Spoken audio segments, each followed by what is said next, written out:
Clément, aujourd'hui, on va aller faire un tour à Montreuil. Eh oui, écoute, Mouloud, je suis très content. Aujourd'hui, une fois n'est pas coutume, je vous parle d'un projet sur lequel je travaille moi-même. C'est le concours d'éloquence des lycées de Montreuil. Ça a été créé par le maire de Montreuil. C'est moi qui coordonne tout ça avec une équipe de professeurs et d'experts. Pendant 3 mois, on a formé une centaine de lycéennes et de lycéens à la prise de parole et à l'argumentation. Et vendredi dernier, les 10 meilleurs d'entre elles et d'entre eux s'affrontaient lors d'une grande finale sur le thème suivant: est-ce que ça ira mieux demain?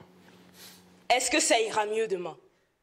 À cette question, j'ai une réponse. Pourquoi ça n'irait pas mieux aujourd'hui? Là, maintenant. Quand je repense à ma mère, qui était au chômage lorsqu'elle s'est séparée de mon père et qui s'est battue pour trouver un travail, alors je me dis que oui, ça ira mieux demain. Ma réponse à la question: demain me fait plus peur qu'hier. Un jour, j'ai dit à ma mère que demain ira mieux, car l'avenir était entre les mains de toutes nos générations. L'enfer, c'est les autres. Et ben moi, je m'efforce dur comme fer à croire que le paradis, c'est nous tous. Merci. Voilà, alors, la première chose qui frappe... Et il y a un mec derrière, il fait ouais. Mais il a bien raison, parce que la première chose qui nous frappe... La première chose qui nous frappe, c'est le courage de ces jeunes. C'est-à-dire qu'il faut se rendre compte qu'ils ont entre 15 et 17 ans. En face d'eux, ils ont 400 personnes, un jury de personnalité, le maire de Montreuil, et ils prennent la parole sans trembler. La deuxième chose qui nous frappe, c'est la grande variété de leurs éloquences qui vont de la sobriété à l'emphase, du témoignage personnel à la réflexion générale. Et ça, je crois que c'est quelque chose d'important. L'éloquence véritable, ça n'est pas singer la grandiloquence des avocats. C'est avant tout trouver sa propre voie. Et je crois que là, ces adolescents, ces jeunes, nous montrent le chemin.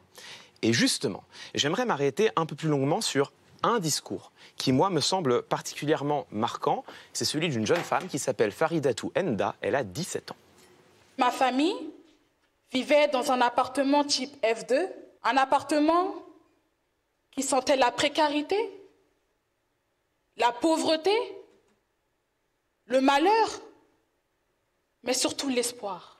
Ma mère et moi, nous dormions tête bêche. Souvent, elle mettait ses doigts de pied sur mon visage et je ripostais par une salve de paix. Mais 1 an après la réponse du maire à ma lettre, la chanson avait changé de rythme et nous avons obtenu un logement. Je ne mettais plus mes habits dans de gros sacs poubelles qui se déchiraient constamment, mais dans une armoire, avec des étagères. Alors, elle est arrivée deuxième du concours à une voix près. Et moi, je trouve ça très impressionnant. Déjà, techniquement, ça me semble irréprochable. Corporellement, on a une parfaite verticalité. Le regard est impeccablement affirmé. La voix est posée et modulée. Faridatou est d'ores et déjà une grande oratrice. Mais c'est pas tout. Elle maîtrise également la rhétorique et notamment un outil qui est un outil beaucoup plus complexe à utiliser qu'il n'y paraît, qui est l'art de la description. En quelques mots, elle parvient à nous faire vivre ce qu'elle décrit. Comment fait-elle? En utilisant des détails si vifs que nous sommes obligés de reconstruire dans notre esprit toute la scène qui se situe autour. Ce sont les doigts de pied sur le visage, les sacs poubelles qui se déchirent constamment et cette armoire dont on s'émerveille qu'elle est des étagères. Bref, en un mot, cette oratrice nous donne une leçon.